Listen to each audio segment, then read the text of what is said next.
शिक्षक ही बच्चों को सत्य के मार्ग पर चलना सिखाता है। वही बताता है कि नियमों का पालन करना चाहिए। लेकिन जब वही शिक्षक अपने स्वार्थ के लिए नियमों की अनदेखी कर दे तो फिर शिक्षा व्यवस्था कहाँ जाएगी। देखा जा रहा है कि जिले में बहुत से शिक्षक अपनी मनचाही जगह पर पोस्टिंग के लिए न केवल गलत प्रक्रिया अपनाते हैं बल्कि अपने लाभ के लिए अधिकारियों की मांगे पूरी करने पर हिचकते भी नहीं। और यही कारण है कि दिनों दिन जिले की शिक्षा व्यवस्था गर्त पर जा रही है।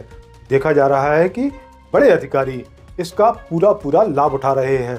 जिले की शिक्षा व्यवस्था स्थिति यह हो गई कि जहां अधिकारी मालामाल हो रहे हैं तो वहीं व्यवस्था पटरी से नीचे जा रही है। जर्जर भवनों पर बच्चे अध्ययन करने को मजबूर हैं। कहीं त्रिपाल के नीचे कक्षाएं लग रही हैं तो कहीं पानी न होने की बात पर मध्याह्न भोजन बंद कर दिया जाता है। इस तरह के हालात पर यदि शिक्षा व्यवस्था चलेगी तो आप समझ सकते हैं कि बच्चों का भविष्य क्या होगा।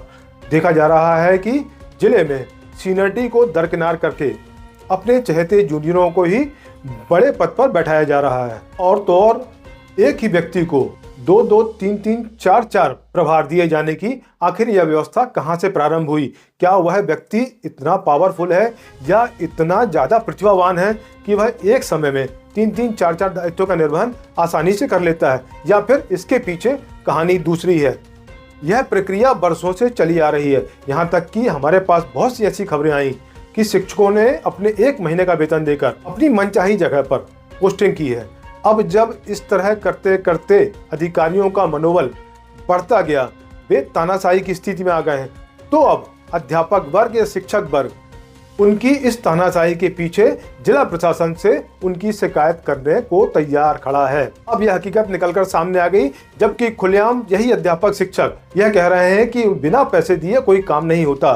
तो निश्चित रूप से जब उन्होंने पैसा दिया और अपना काम निकाला तो वह भी तो गलत था ना। आपने पैसे दे देकर अधिकारियों का मनोबल बढ़ाया, जिले की शिक्षा व्यवस्था को गर्त पर पहुंचाया, और जब आपके ऊपर ही दिक्कतें आ रही हैं तो फिर जिला प्रशासन से उसकी शिकायत की जा रही है। कहीं ना कहीं इस व्यवस्था में हम और आप सब दोषी हैं।